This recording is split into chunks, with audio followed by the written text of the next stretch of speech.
He had spoken to the police in February of 2017, right after Abby Williams and Libby German were found murdered near an abandoned railway bridge. But he wasn't named as a suspect or arrested or charged until 2022, 5 years later. Today, the state played video of 2 police interviews from way back then, when he was arrested and when he said he didn't do it.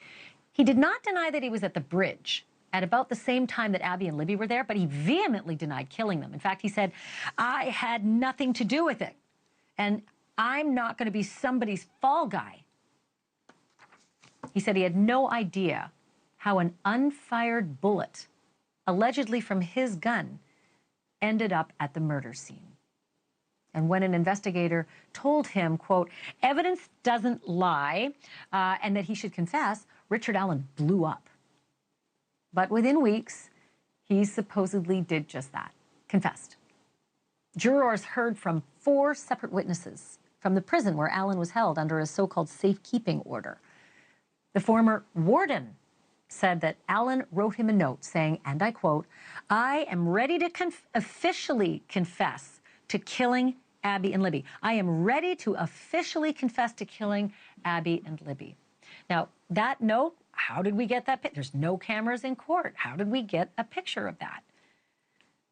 Well, here's how. Our NewsNation affiliate, Fox 59, recreated this note by hand because no cameras are allowed in court. But that is almost exactly what it looks like, all scratched off in the margins. The warden said that Allen told him that he used a box cutter for the murder and that he tossed it in a dumpster. A guard testified that he heard Allen say the words, quote, "Do you know why I'm here? I killed Abby and Libby," end quote. And another guard said Allen asked him to tell the girls' families that he was sorry.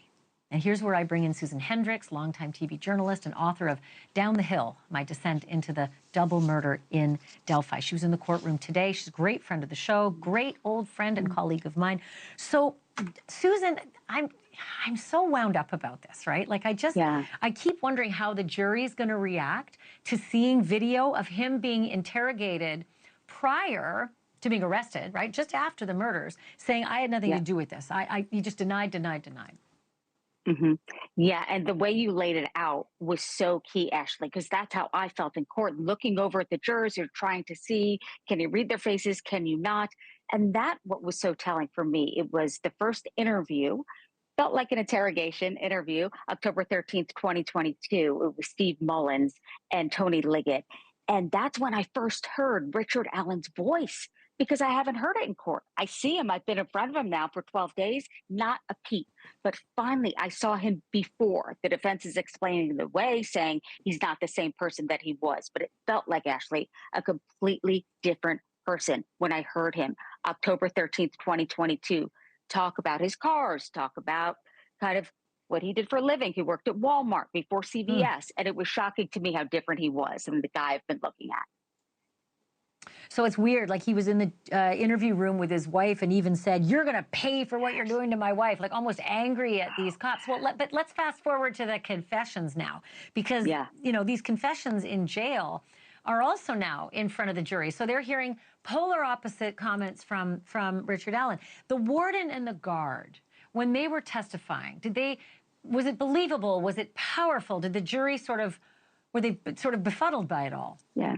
The warden, I will say, is an excellent witness. I mean, he's back and forth. You could tell he's done this. Nothing really rattles him. And defense attorney Rosie was going head to head with him and saying, "You were fired there, weren't you?" I object. So he's no longer there. Why, we wonder. I object. But he was at a maximum security prison, Ashleigh. Of course, not found guilty of anything at this point. He should be in a jail. Carroll County said, "We can't hold him right now. It's too dangerous." At a hearing that I was at the end of July, he was transferred to Cass County. That's the first time I saw him smile. And so the defense is saying, look, they were horrific conditions. He was under suicide watch. But as you said, it was one person that was supposed to watch him that worked at the prison, and testimony after testimony after testimony. The guard said, like, one of them said, "What more do I have to do? I killed Abby and Libby." Another one said, "I'm not crazy. I'm just acting crazy." And they took down logs. Another one Dear Lord, forgive me for molesting Abby, Libby, and Chris. Thanks for watching. Go to joinnn.com to find NewsNation on your screen. And don't forget to click the red subscribe button below to get more of NewsNation's fact-driven, unbiased coverage.